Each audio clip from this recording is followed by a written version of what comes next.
siang Ibu-Ibu. Siang. Perkenalkan, saya Lubutu Dewi Rasmini.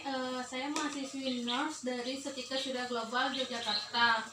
Di sini saya akan memberikan edukasi atau pendidikan kesehatan terkait dengan pentingnya imunisasi, kurang lebih 5-10 menit. Tujuannya agar ibu-ibu lebih paham dan lebih mengerti tentang pentingnya pemberian imunisasi pada bayi ataupun anak ibu. Sebelumnya ini kan ibu-ibu sudah memiliki anak, jadi kan sudah pernah melakukan imunisasi ya. Ya. Jadi apa sih imunisasi itu? Imunisasi itu memasukkan vaksin ke dalam tubuh bayi dan agar tubuh bayi terhindar dari penyakit dan kebal.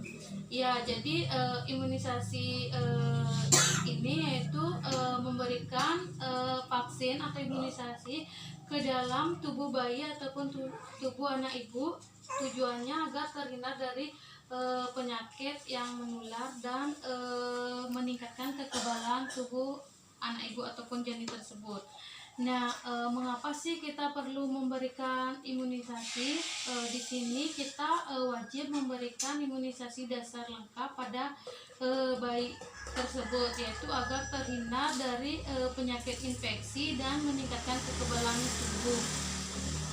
Di sini memberikan imunisasi itu ada beberapa manfaat, yaitu untuk mencegah terjadinya penyakit menular dan mencegah kecacatan, kesakitan pada bayi dan juga kematian pada bayi tersebut. Di sini ada beberapa macam penyakit yang dapat dicegah dengan imunisasi, yaitu yang pertama ada penyakit hepatitis B, penyakit TB paru, penyakit tetanus, penyakit pertusis, penyakit polio dan juga penyakit campak. Siapa aja sih yang harus mendapatkan imunisasi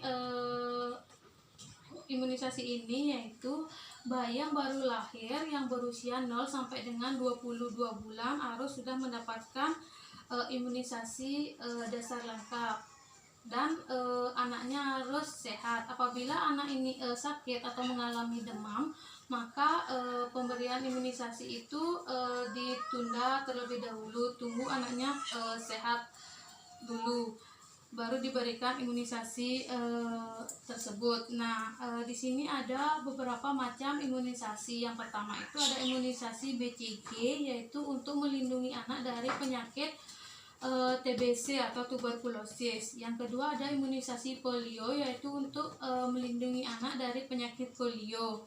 Nah, yang ketiga ini ada imunisasi hepatitis B, yaitu untuk melindungi anak atau bayi dari penyakit hepatitis. Dan yang keempat ada imunisasi DPT, yaitu untuk melindungi anak dari penyakit dipteri, pertusis dan juga penyakit tetanus. Nah, imunisasi yang kelima ini diberikan pada anak untuk melindungi dari penyakit campak. Nah, di sini ada jadwal-jadwal yang harus ditentukan untuk melakukan imunisasi. Jadi ibu-ibu tidak perlu seenaknya aja untuk membawa anaknya ke pelayanan kesehatan untuk mendapatkan imunisasi. Di sini ada jadwal pemberian imunisasi yang sudah ditetapkan. Yang pertama ada imunisasi hepatitis B. Ini diberikan sebanyak 3 kali, di mana yang imunisasi yang pertama ini diberikan pada usia 1 sampai dengan 7 hari. Hepatitis B ini yang kedua diberikan pada anak usia 2 bulan, dan hepatitis B yang ketiga ini diberikan pada anak usia 3 bulan. Ini pemberiannya melalui disuntikan pada paha anak tersebut. Nah, untuk imunisasi yang kedua BCG ini diberikan pada anak usia 1 bulan, yaitu disuntikan pada lengan kanan atas. Nah, untuk imunisasi yang ketiga ini imunisasi polio diberikan sebanyak 4 kali, di mana imunisasi yang pertama ini diberikan pada anak usia 2 bulan, imunisasi yang kedua diberikan pada anak usia 3 bulan, dan imunisasi yang ketiga diberikan pada anak usia 4 bulan. Nah, untuk yang keempat diberikan pada anak usia 9 bulan. Ini diberikan melalui tetesan pada melalui mulut bayi tersebut. Nah, untuk imunisasi DPT ini diberikan sebanyak 3 kali, Yang pertama itu diberikan pada anak usia 2 bulan, yang kedua diberikan pada anak usia 3 bulan, dan yang ketiga diberikan pada anak usia 4 bulan. Ini pemberiannya melalui disuntikkan pada paha bayi atau anak tersebut. Yang ketiga, yang terakhir ada imunisasi campak. Ini diberikan pada anak usia 9 bulan. Ini diberikan di lengan kiri di bagian atas. Dan